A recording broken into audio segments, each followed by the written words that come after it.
ఏంటే చెల్లెలి పెళ్లి శుభలేక? అవునండి, ఆగమేఘాల మీద అచ్చొత్తిచ్చానండి లగ్న పత్రికలు. తమరు దగ్గరుండి జరిపించాలి పెళ్లి. శుభం, తప్పకుండా జరిపిస్తా. ఇది అన్నట్టు పెళ్లి పనులకి ఎవరైనా మనుషులు తక్కువైతే చెప్పు, నా కొడుకు బుల్లిరాజు గారిని పంపిస్తా. చింతకాయం కాదు, మా ఇంటి నిండా బోల్డ్ మంది పనోళ్ళు పాలేర్లు. అసలే మాది ఇప్పుడు తొరల వంశం. వస్తానండి, అవతల బోల్డ్ మందికి వంచాలి లగ్న పత్రికలు. సెంతకాయలు అమ్ముకునేదానికి సిరిమాలత్యం పడితే సెంతకాయం చూసి సి వంకర టెంకరగా ఉంది, ఇదేం కాయా అని అడిగిందంట. అట్టుంది దీని కథ. డాడీ ఏంట్రా ఇది విషయం, ఇది కిరసనాయలు, ఇది తాడు. అర్జెంట్ గా చచ్చిపోవాలంటే ఈ మూడిట్లో ఏది బెటర్ చెప్పు డాడీ. ఈ ఇసం తాగి ఈ కిరసనాయలు మీద వేసుకుని ఈ తాడు ఊరేసుకుని అగ్గిపూల లపక్కన వెలిగించుకున్నారనుకో, టపక్కన ఎగిరిపోతారా. అవును, ఎంతకీ ఏర్పాట్లన్నీ ఎవరి సాగు కోసమో? నేనే ఆత్మహత్య చేసుకున్నాను అనుకుంటున్నాను. నా బావి పేసినంట, నువ్వు బతికొండంగానే నీ ముఖం పగలు చూస్తే రేత్రి కల్లోకి వస్తుంది. అట్టానికి నువ్వు సచ్చి దెయ్యమయ్యావనుకో, దెయ్యాలు కూడా బెదిరి సస్తాయి. నువ్వు సచ్చకరా, చచ్చుతా సచ్చకరా. నేను చచ్చుతా. అయినా అంత అర్జెంట్ గా సత్తాల్సిన కర్మ నీకేంట్రా ఇప్పుడు? ఎందుక నేను పిల్లని లవ్ చేశా, ఆ పిల్లను నేను పెళ్లి చేసుకుంటానంటే నువ్వు నో అంటావు. నేను నీ మాట వినను అంటే ఆ ఆస్తి కవర్ ఎవరికైనా ఇచ్చేస్తాను అంటావు. నువ్వు ఇచ్చేసే ఆస్తి కవర్ కంటే నేను ఇచ్చేసిన మనసే నాకు ముఖ్యం. అందుకే నేను చచ్చుతా. అదే విషయం. ఓరు నా బొగ్గుకొండా, నువ్వు ప్రెసిడెంట్ అవడం నాకు కావాలి గాని పేడెత్తుకునే అమ్మాయిని తీసుకొచ్చి నానా నేను దీన్ని ప్రేమించాను అని చెప్పు, నేను చేయకపోతాను. అవును, ఎంతకీ ఎవరమ్మాయి? ఒకటే అట్లా సిగ్గుపడబోకరా, చాలా సండాలంగా ఉంది. ఎవరో చెప్పు. అది అది జానకమ్మ. ఏంటి జానకమ్మ? అమ్మా, నీ గని పిచ్చిగా నెక్కిందంట్రా. నా వయసు ఆవిడ్ని నువ్వు ప్రేమించటమేట్రా? జానకమ్మ కాదు డాడీ, ఆవిడ మనవరాలు సౌందర్యను ఆవిడ మనవరాలా? నా ఎదుకున్నా నా బొగ్గుకొండ కదే. రే, జానకమ్మ గారితో ఇయ్యమందడం అంటే నేను మాత్రం కాదంటనే చెప్పు. వెంటనే వెళ్ళి వాళ్ళతో మాట్లాడి ఆ ముఖరథం పెట్టించుకొస్తా. అబ్బా, కింద ఒత్తులు తీసేసి ప్రాణాలు తీసేస్తున్నావు డాడీ. ముఖరథం కాదు డాడీ, ముహూర్తము. ముహూర్తము అదేలా ముఖరథము, అదే పెట్టించుకొస్తా. డాడీ, నేను ఇంకో డాడీ కాకుండా నీకే పుట్టినందుకు నాకు పిచ్చి హ్యాపీగా ఉంది డాడీ. ఆనందమానందమాయనే ఈ అందగాడు పెళ్లి కొడుకాయనే. తాతబ్బాయి గారు, ఈ శుభ సమయంలో మీకు విషయం చెప్పాలండి. మా బుల్లిరాజు గారు పుట్టినప్పుడు నా గురించి డాడీ చెప్పు చెప్పు చెప్పు. మా బుల్లిరాజు గారు పుట్టినప్పుడు మా ఆవిడికి పురుడు పోసిన మంత్రసాని చూసి పుట్టింది పందిటలేమో అనుకుని అని అడిచి ముడిచిపోయిందండి. డాడీ ఇప్పుడు అవన్నెందుకు? ఊరుకోవా, మన జీవితాల్లో గొప్ప ఈ చిత్రాలు జరిగినప్పుడు 10 మందికి చెప్పుకోవాలా. ఇప్పుడు మంత్రసాని మూర్చిపోయింది కదండి. ఇకపోతే మా ఆవిడ ఎట్టని సేపుల్లే నా కొడుకుని కన్నానని బెంగపడి పురిటి స్థానం అవ్వకముందే చచ్చిపోయిందండి. డాడీ, నేను నీ కడుపున పుట్టపట్ట కదా నాకు ఈ ఫేస్ వచ్చింది. నేను ఇంకొక నాన్నకు పుట్టిన అందంగా నన్ను పుట్టుండేవాడిని. ఇక చూడు, కాకి పిల్ల కాకి ముద్ర, నీ మొహం ఎప్పుడు నాకు ముద్దొత్తనే ఉంటుందిరా కన్నా. ఇకపోతే మా ఆవిడ చచ్చిపోయింది కదండి. ఈయన్ని ఎత్తుకోవడానికి వచ్చిన పని పిల్లలండి ఈయన చూసి దడుచుకుని పరుగో పారిపోయేవారండి. అసలు ఈడికి ఈ జన్మలో పెళ్ళవుద్దా అని నేను ఈ ఆడవని రోజు లేదనుకోండి.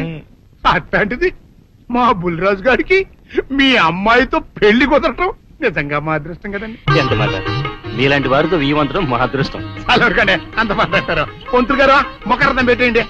అయ్యా, ఈనాటికి సరిగ్గా 4వ రోజుకు ఓ మంచి దివ్యమైన ముహూర్తం ఉంది. అయితే అదే కాయ చేసేయండి. ఏం డాడీ? అట్లాగే.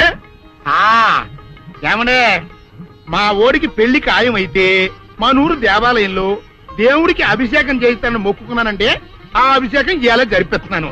మీరందరూ పెళ్లి కూతురు తీసుకుని తప్పకుండా రావాలి. అమ్మో జానకమ్మ, నువ్వు కూడా తప్పకుండా రావాలి. ఎంత మాట, తప్పకుండా వస్తాను. అట్లాగేనమ్మా, వస్తామండి. వస్తానండి. అమ్మా, పల్నాటి నాగమ్మ లెవెల్లో పథకాలేసి ఈ పెళ్లిని జరగొడదామని చూసావు. అది తెలుసుకోలేనంత ఎదమని కాదు నేను. మీ అందరికీ తెల్లారదాకా టైం ఇస్తున్నా. నా కొడుకుని ఎక్కడ దాచారో చెప్పకపోతే మీ అందరి బతుకులు తెల్లారిపోతాయి. నిజంగా బుల్రాజు అయ్యాడో మాకు తెలియదండి. నేను ఇంకేమీ దలుచుకోలేదు. మీకు ఇచ్చిన గడువు లోపల మీరు నిజం చెప్పాలి, అదే నేను వినాలి, అంతే.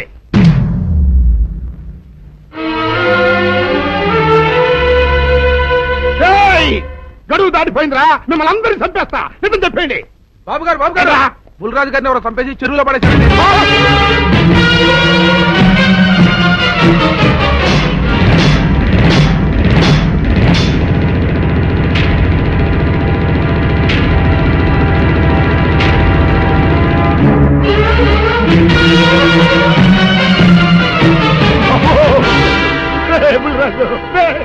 ధర్మానికి మారుపేరైన మీ కన్న కొడుకు మీద ఎవరు పగ పెంచుకున్నారో గాని మొహం నామరూపాలు లేకుండా చెక్కేశారు బాబా.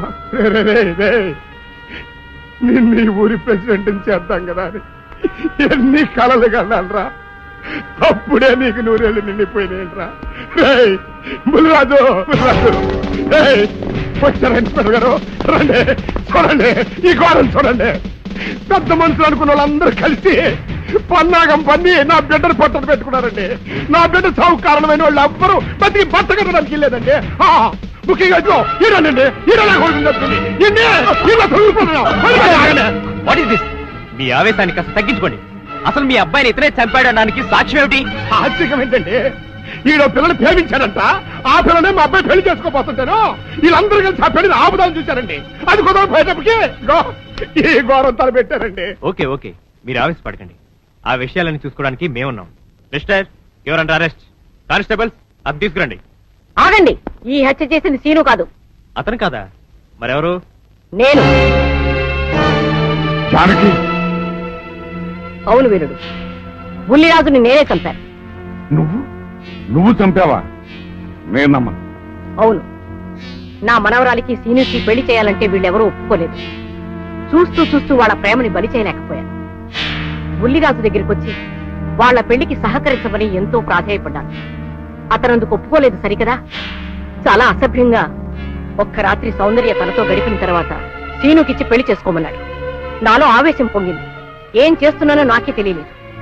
అక్కడ ఉన్న ఇనుపు లైట్ స్టాండ్ తో బలంగా బుల్లిరాజు నెత్తి మీద కొట్టాను. ఆ తర్వాత గాని నేను చేసిందేమిటో నాకు తెలియలేదు. కానీ అప్పటికే అతని ప్రాణాలు పోయాయి. వెంటనే శవాన్ని అక్కడి నుంచి తరలించి చెరువులో తోయించాను. ఇన్స్పెక్టర్ గారు, జరిగింది చెప్పాను. ఇందులో ఎవరి ప్రమేయం లేదు. ఈ హత్య చేసింది నేను. నన్ను అరెస్ట్ చేయండి. ఐసి అలాగా. కానిస్టేబుల్స్ ఆవిడ అరెస్ట్ చేసి తీసుకురండి. ఈ బాడీని పోస్ట్ మార్టం పంపించండి. వాళ్ళందరూ వదిలేయండి. పెద్దరాజు గారు, మీరు ఒకసారి స్టేషన్కి వచ్చి స్టేట్మెంట్ ఇవ్వండి.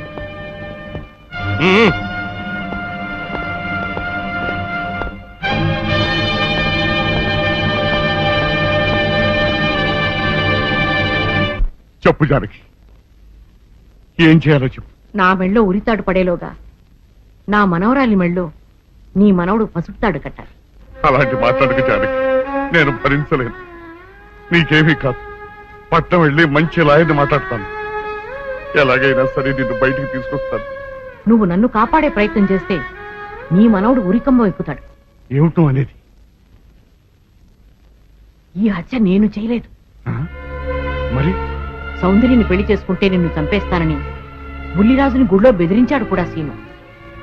ఈ పరిస్థితిలో సీనుని అరెస్ట్ చేస్తే సాక్ష్యాలన్నీ అతన్నే హంతకుడిగా నిరూపిస్తాయి. సీనుకి శిక్ష పడితే నా మనవరాలి గుండె పగిలిపోతుంది. అందుకే ఆ జంట దూరం కాకూడదని ఈ హత్య నేనే చేశానని నేరం నా మీద వేసుకున్నాను. జానకి, నా మనమని బతికించడం కోసం నువ్వు ఉరికమ్మ ఎక్కుతావా? లేదు వీరు, నీ మనవని బ్రతికించడం కోసమే కాదు, ప్రేమని బ్రతికించడం కోసం, ప్రేమికుల్ని కలపడం కోసం. జానకి, మనుషులు శాశ్వతం కాదు వీరు, ప్రేమ ఒక్కటే శాశ్వతం. మన ప్రాణాలిచ్చైనా ప్రేమని బ్రతికించాలి, వాడిని దంపతులను చెయ్యాలి. అదే నా కోరిక. చేస్తావు కదూ?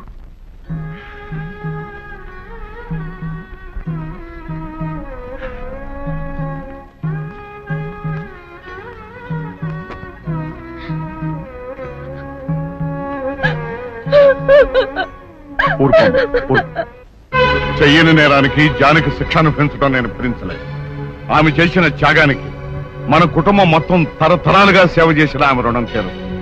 మనం వెంటనే పట్టణం వెళ్ళి మంచి లాయర్ని మాట్లాడు. నా ఆస్తి మొత్తం పోయినా సరే జానకిని మాత్రం కాపాడు. ఇల్లేదు ఏ రైతు భక్తులు వెళ్తానికి ఇల్లేదు, జానకమ్మని కాపాడడానికి ఇల్లేదురా. ఏ మనవరాలి కోసమైతే నా ఒక్కగానొక్క కొడుకుని పొట్టలు పెట్టుకుని నా కడుపులో చిచ్చు రేపిందో ఆ మనవరాలికి బతకడానికి లేదు. అది ఎక్కడ కనపడితే అక్కడ ముక్కలు ముక్కల కింద నరికేయండి.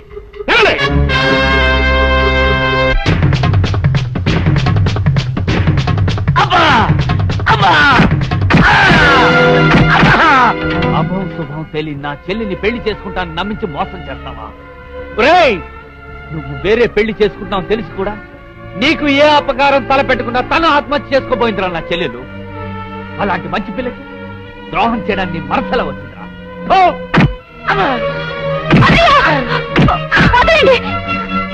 పుల్లిరాజుని జానకమ్మ చంపేసిందనుకుని సౌందర్యని సీనుని చంపమని మనుషుల్ని పంపిస్తున్నాడు పెద్దరాజు. ఇప్పుడు ఈయన బ్రతుకున్న విషయం తెలియకపోతే సౌందర్యని సీనుని వాళ్ళు ఖచ్చితంగా చంపేస్తారు. వాళ్ళు పోతే జానకమ్మ వేరే ధర బ్రతకలేరన్నయ్య. పుల్లిరాజు నన్ను పెళ్లి చేసుకోపోయినా పర్వాలేదు, నా జీవితం నాశనం అయిపోయినా పర్వాలేదు, ఇంతమంది చావులి కాడు నేను కాకూడదన్నయ్యా. పుల్లిరాజు బ్రతికే ఉన్నాడన్న విషయం పెద్దరాజుకి చెప్పండి అన్నయ్యా, చెప్పండి. వినరా విను, ఇంత జరిగినా అది ఇంకా నీ మంచే కోరుకుంటుంది. ఇప్పటికైనా కళ్ళు తెరు. రేయ్ ఈ నీడ్ బాబు కప్ చెప్పండి రా. ప్రెసిడెంట్ గారి మనుషులు సౌందర్యం తీసుకుపోతున్నారు. మన సీని గారి స్నేహితులు వాళ్ళతో కలబడ్డారు. రండి రండి.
ముద్రస్తున్నా కొడక, నా కడుపులో చెడబుట్టే కదట్రా. ఇంతకన్నా నువ్వు చచ్చినా బాగుండేది. నువ్వు నిజంగా చచ్చావనుకుని ఆ పిల్లలు కూడా చంపేమని మనుషులు పంపించారు కదట్రా. అమ్మా గౌరీ, మా ఊరు చేసిన ఏదో పనికి నేను క్షమాపణ కోరుకుంటానమ్మా. పెద్దవారు అంత మాట అనకండి. ఏంట్రా సిగ్గు లేకుండా ఇంకా నిలబడదొస్తావు? లగెత్తుకుని పోలీస్ స్టేషన్కి వెళ్ళి నేను ఇంకా బతికుండే తెచ్చాను అని చెప్పి జానకమ్మని నిడిపించుకురా. ఆ పిల్లకేం కాకుండా నేను చూసుకుంటా. అక్కడ నిలబడతావురా పో.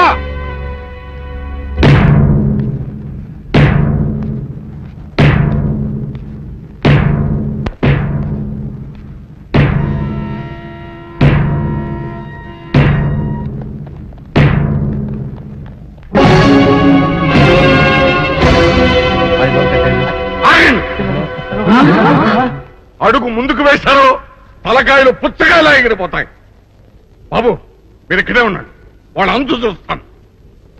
ఒరే పెద్దిరాజు, నీ బలగాన్ని వెంటేసుకొస్తే నేను బెదిరిపోయి నా మనవన్నే మనవరాలు నీకు అప్పగిస్తాననుకున్నావురా? ఎరగరా ఆవేశం తగ్గించే కాస్త నేను చెప్పేది ఇరవయా. దమ్ములుంటే మగాడు అనేవాడు ముందుకు రండిరా. ఈ వేరే గారు సత్తా ఏమిటో చూపిస్తాను. ఇప్పించుకోండి బాబు. అలికా పడేస్తా అలగా ఎగిరిపోతాయి.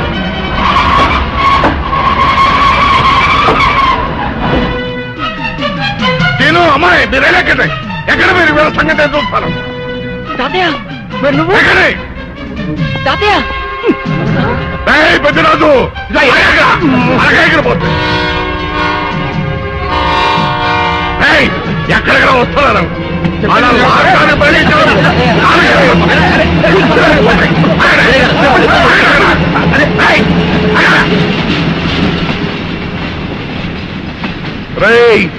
నా మనవడు మనవరాలు ప్రేమ పౌరాల్లా ఎగిరిపోయారా. వాళ్ళ పెళ్లి ఎవడాపుతాడో ఇప్పుడు ఆపండిరా. వీరుడు నేనే వాళ్ళని దింపేశాను. వీరుడు నీకిచ్చిన మాటను కనీసం ఇప్పుడైనా నిలబెట్టుకుందాం అనుకుంటే ఎందుకు దించావు జానకి? బుల్లిరాజు బ్రతికినాడు తాతయ్య. బుద్ధిరాజు బతికే ఉన్నాడా? అదిగో నిక్షేపంలా ఉన్నాడు మా అల్లుడు గారు. బుద్ధిరాజు నీ అల్లుడా? అవును వీరయ్యా, మా ఊరు పెళ్లి చేసుకోవాల్సింది జానకమ్మ గారి మనవరాలి కాదు, ఈ పంతులు గారి కూతుర్ని. ఇది చెప్దామని వచ్చానేమో నువ్వేమో ఖర్చు అందరినీ మొదలు ఎవరేం మాట్లాడుతారో నాకు అర్థం. అయితే తొందరగా వెళ్దానండి. అందరం కలిసి పెళ్లి ఏర్పాట్లు అక్కడే చేద్దాం. ఈ కథ భరిస్తానులే.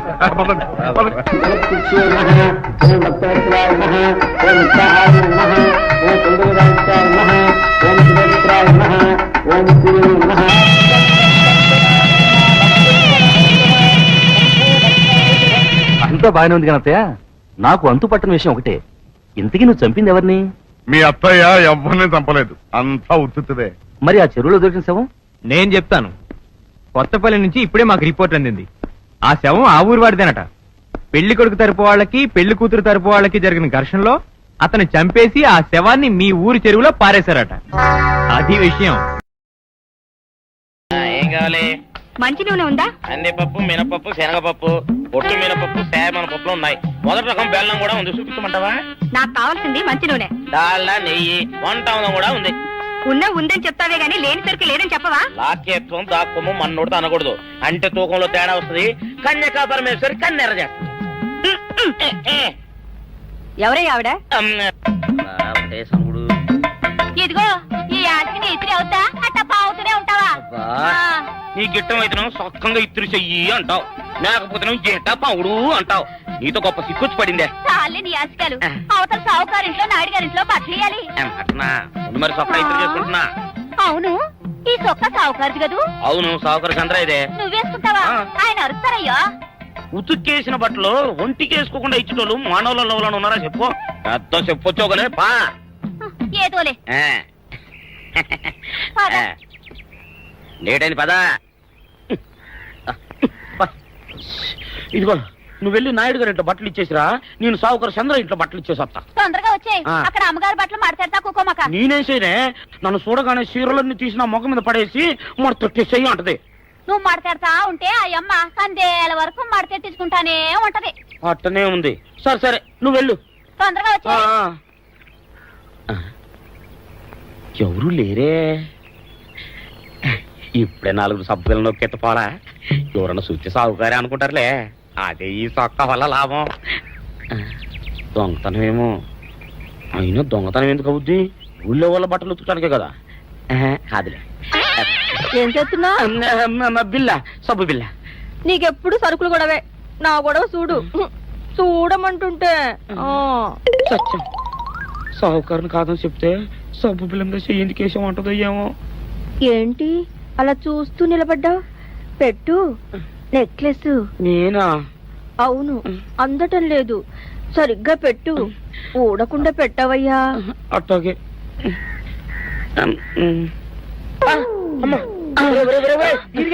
ఏంట్రా నువ్వు చేస్తున్న పని? ఏంట్రా నువ్వు చేస్తున్నది? అమ్మగారు పొక్కెం పెట్టమని అడిగితేను. ఇక్కడున్నావేటి? ఇడు ఈరయ్యా. అయ్యో. అవునే, నేను అనుకుని ఇయ్యాలని నక్లెస్ కొక్కెం పెట్టమన్నావు, రేపు జాకెట్ హుక్కు పెట్టమంటావు, ఎల్లుండి లంగబందు బిగించమంటావు. ఏరా నా గుడ్డలు వేసుకోదాన్ని నీకు ఎన్నిసార్లు చెప్పాను రా. ఎలక సచ్చిన వాసన వచ్చి నీ గుడ్డలు ఎత్తడానికి నేను పనికొత్తాను గానీ వేసుకోవడానికి పనికిరానా? వేసుకుని నా ఇంటికి రావడం దేనికి? అమ్మాది ఆవేశపడలేదు కాబట్టి సరిపోయింది, లేకపోతే నా కుమ్మ కొన్నేరై ఉండేది. చాలేవయ్యా, నీకు ఆడికి ఆ మాత్రం తేడా తెలీదా? ఈరయ్య కుక్కం పెడుతుంటే అతని ఏలు ఇస్త్రీ పెట్టేలా ఏడుగా తగిలింది. అదే నీ ఏలైతే పెసరబద్దలా చల్లగా ఉంటుంది. అంచేత ఏ ప్రమాదం జరగదులే. ఏటైంది బాబు? నా పిండా కూడా అయింది. పోసే రచ్చి నా బట్టలు వేసుకోద్దా నా ఇరుగడికి నువ్వన్నా చెప్పవే, లేకపోతే నా కొంత కొల్లేరైపోయినా ఉంది. అట్టగా అమ్మమ్మ దేవుడా, అబ్బబ్బబ్బబ్బ.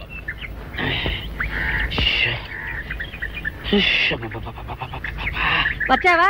పొద్దున కబరెడితే ఇప్పుడే రావడం.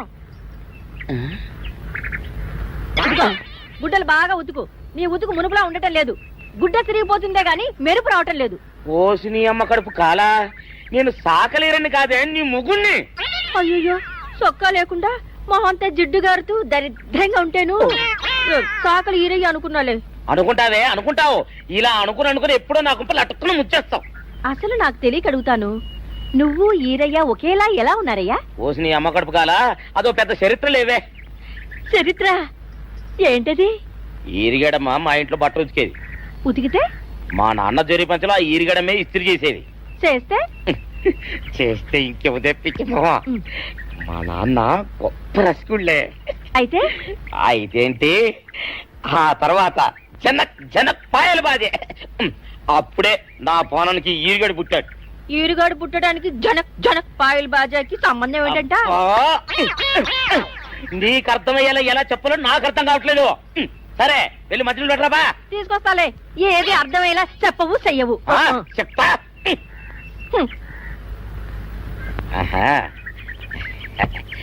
అమ్మగారు గుడ్డలు ముందే బయటపడేసరే.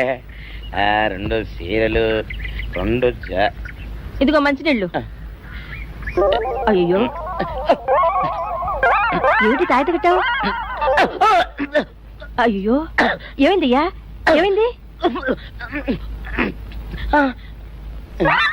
ఓసిని అమ్మగారు చాలా ఎవరితోనే నువ్వు మాట్లాడుతున్నావు? అయ్యో, నువ్వు అక్కడున్నావా? నువ్వు ఈరయ్యవా? నువ్వు అనుకున్నావా? ఇలా అనుకుని ఎప్పుడో నా గొప్ప కొల్లేరు చేసేస్తావే. ఆ మాత్రం ఎలక్కి ఏనుకి తేడా తెలీదా? అంటే నేను ఏనుగునా? కాదు, ఎలక. నీది ఎలక నలుపు, ఇది ఏనుగు నలుపు. నీ అబ్బ నువ్వు కాదండి, మీ మూలంగానే వచ్చింది. నేను సొక్కా వేసుకుని వస్తే మీ కొంప కొల్లేరు అవుతుందంటే ఈసారి సొక్కా ఇప్పుకొని వచ్చాను. మరి మీరు ఎందుకు ఇప్పినట్టు? ఈసారి ఇప్పుకోకండి. ఏం కూసావురా? నిన్ను అడిగి నేను సొక్కా ఇప్పాలా? నిన్ను ఎలా? ఏయ్, నువ్వు లోపల తగలడా? 600 ఇవ్వాలా లేదా? ఇవ్వాలి. పోలీసుడు ఇప్పుడు అబద్ధం చెప్పడం. అయితే ఇచ్చేది 600. ఇవ్వను. పోలీసుడు ఎప్పుడు డబ్బు ఇవ్వడు. ఇస్తే ఈ బట్టలకే అవమానం. ఇవ్వరా? ఇవ్వను. సరే.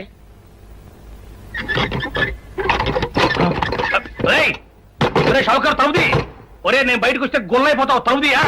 తలుపు తీయమంటుంటే ఒరే కక్కుర్తి వెదవా, తలుపుదిరా. ఎట్రా ఇందాక లోపల ఏమన్నావు? నా డబ్బులు ఎగ్గొట్టడానికి నువ్వేమన్నా నా బావమరిదివా? నా డబ్బులు తిని తెగబలిసి కాకి డ్రెస్ ఒకటి ఉంది కదా నన్ను బెదిరిస్తావా? రేయ్, నోటుకొచ్చోటు వాగావంటే బొక్కలో వేసి తొక్క వస్తావు అనుకున్నావు. తలుపు ముందు తీయను. నువ్వే చేతనైతే తలుపు తీసుకొని బయటికి రా. తలుపు తీయవా? తీయను. తలుపు తీయవా? తీయను. తలుపు తీయవా? తీయను. ఒరేయ్, నేను బయటకు వస్తే నీ గల్లా పెట్ట పగిలిపోద్ది అంతే. నువ్వు బయటకు వచ్చేసరికి నీలాటే ఇరిగిపోతాయి. ఒరే, నిన్ను నీ అమ్మ. అబ్బో అబ్బో అబ్బో అబ్బో అబ్బో సరే అమ్మో. ఒరే ఈరిగా, నీ కొరకు వెతుకుతున్నాను రా. నువ్వు ఎస్ఐ గారు యూనిఫామ్ అవుతుకోట కదా, నీకు డబ్బులు ఇవ్వాలని ఎస్ఐ గారు నీ కొరకు చూస్తున్నారు. అట్టగానండి.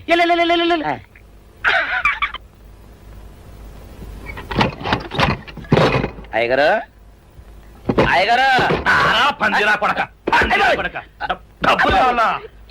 డబ్బులు కావాలా? నా నాటి ఇరిగిద్దా? నీ గల్లా పెట్ట పగిలిద్దా? నా నాటి ఇరిగిద్దా? నీ గల్లా పెట్ట.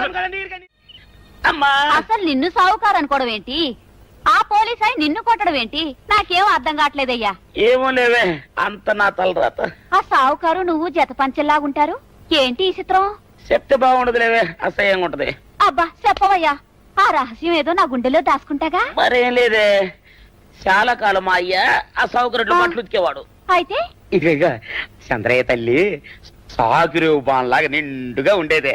ఉంటే ఆవిడ గారికి మా ఎత్తులంటే ప్యానం. అయితే ఎందుకంటే ఎర్రి మొక్కవ. ఆ తర్వాత ఒకటే ఆనంద భైరవి. అప్పుడే ఈ చంద్రయ్య గారు పుట్టాడు. అట్లాగా? అందుకే మేమిద్దరం షాపు నుంచి తీసిన తాత పంచల్లా ఉంటాం.